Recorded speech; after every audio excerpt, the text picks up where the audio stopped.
तो चलिए आज हम लोग बात करते हैं the relation between the torque and angular momentum.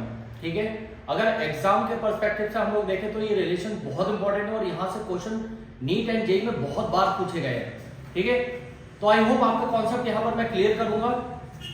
देखिए, तो स्टार्ट करेंगे हम लोग बहुत सिंपल फॉर्मूला से। ठीक है, तो सिंपल फॉर्मूला अगर मैं बात करूं तो एंगुलर मोमेंटम का फॉर्मूला क्या होता है, L equal to R cross P होता है।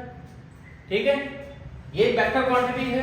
Angular momentum is a vector quantity, right. कैसा वेक्टर होता है, एक्सियल वेक्टर होता है। ओके, एंड P यहां पर क्या होता है, P is a linear momentum. P is a linear momentum, right.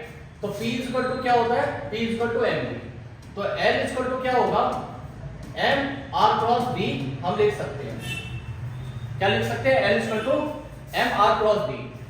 ठीक है, अगर इसके मैग्नीट्यूड की बात करें, वेक्टर की मैग्नीट्यूड की बात करें तो ये होगा mvr, राइट। कहता है, ठीक है, किसी एंगुलर स्पीड ओमेगा से तो v इक्वल टू क्या वैल्यू होता है, r ओमेगा मैग्नीट्यूड में।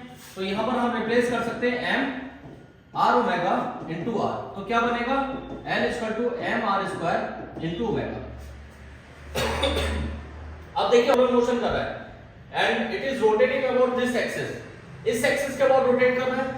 ठीक है, तो इसका एंगुलर इसका जो मोमेंट ऑफ इनर्शिया होगा वो क्या होगा, मोमेंट ऑफ इनर्शिया होगा I equal to m r square. ठीक है, तो यहां पर m r स्क्वायर को मैं इसके मोमेंट ऑफ इनर्शिया से रिप्लेस कर सकता हूं। कब देते हैं, तो L इक्वल टू बनेगा I ओमेगा। तो ये रिलेशन आ गया, बहुत ही ज्यादा इंपॉर्टेंट रिलेशन है। आगे आप लोग देखेंगे क्वेश्चंस होते हैं तो कंजर्वेशन ऑफ एंगुलर मोमेंटम जब लगता है, जिन प्रॉब्लम में कंजर्वेशन ऑफ एंगुलर मोमेंटम लगता है वहां पर इसका बहुत बड़ा यूज है। ठीक है, अब इसके आगे प्रोसीड करते हैं। क्या करते हैं, डिफरेंशिएट करते हैं।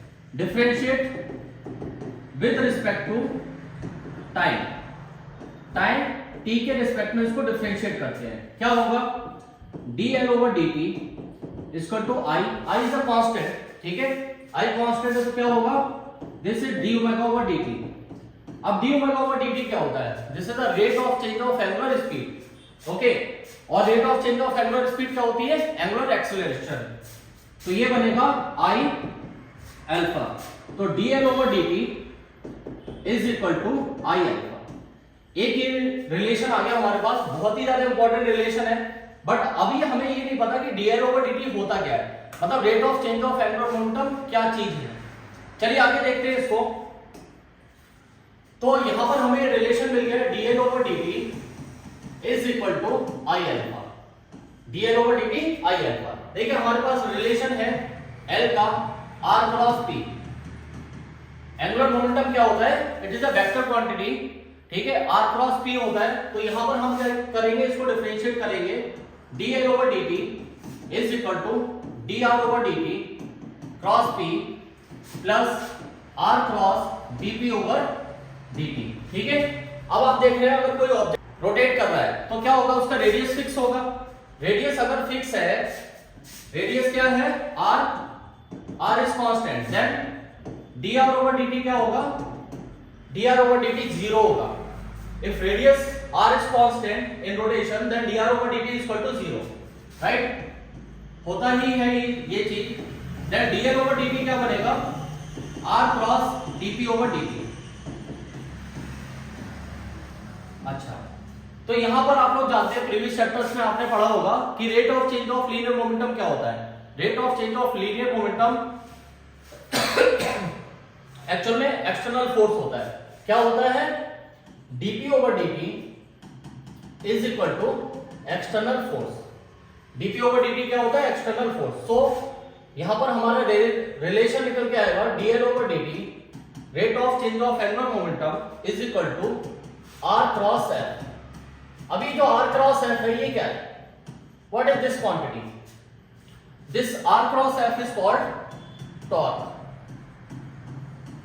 ठीक है, तो dl ओवर dt क्या आया, dl ओवर dt आया टॉर्क। और पहले, इससे पहले मैंने क्या निकाला था, देख सकते हैं यहां पर dl ओवर dt क्या था, I अल्फा। ठीक है, dl ओवर dt क्या है, I अल्फा। तो इसको हम लोग क्या लिख सकते हैं, I अल्फा। तो ये एक रिलेशन आ गया अपने पास कि external torque is equal to rate of change of angular momentum, मतलब एक्सटर्नल टॉर्क किसके इक्वल होता है, rate of change of angular momentum and this is equal to I alpha. अब देखिए यहां से बहुत ही इंपॉर्टेंट थ्योरम निकल के आता है क्या, इफ सपोज किसी सिस्टम में एंगुलर वेलोसिटी चेंज हो रही है, किसी सिस्टम की एंगुलर वेलोसिटी चेंज हो रही है, उसमें मोशन चेंज हो रहा है विदाउट एनी एक्सटर्नल इफेक्ट, ठीक है, वहां पर कोई भी एक्सटर्नल टॉर्क नहीं लग रहा है। If external torque is equal to zero, अगर एक्सटर्नल टॉर्क जीरो है तो क्या होगा, dl over dt is equal to zero, rate of change of angular momentum क्या होगा, जीरो होगा। अगर rate of change of angular momentum zero है, it's mean L is equal to constant, ठीक है, and this is called law of conservation of angular momentum, this is called law of conservation of angular momentum. Law of conservation of angular momentum का मतलब हुआ कि initial angular momentum is equal to final angular momentum, ठीक है। तो ये आपका concept यहां पर क्लियर हो चुका है। देख सकते हैं आप लोग डिफरेंट डिफरेंट फॉर्मूले, जितने भी मैंने बॉक्स में ये फॉर्मूले रखे हैं, एग्जाम पर्सपेक्टिव से बहुत ही ज्यादा इंपॉर्टेंट है। बहुत सारे क्वेश्चंस इस तरीके का आपको मिलेंगे, वेक्टर फॉर्म में करने को मिलेगा, ठीक है। तो बाकी के नेक्स्ट वीडियो में मैं आपको इससे रिलेटेड कुछ क्वेश्चंस भी करवा दूंगा। Thank you.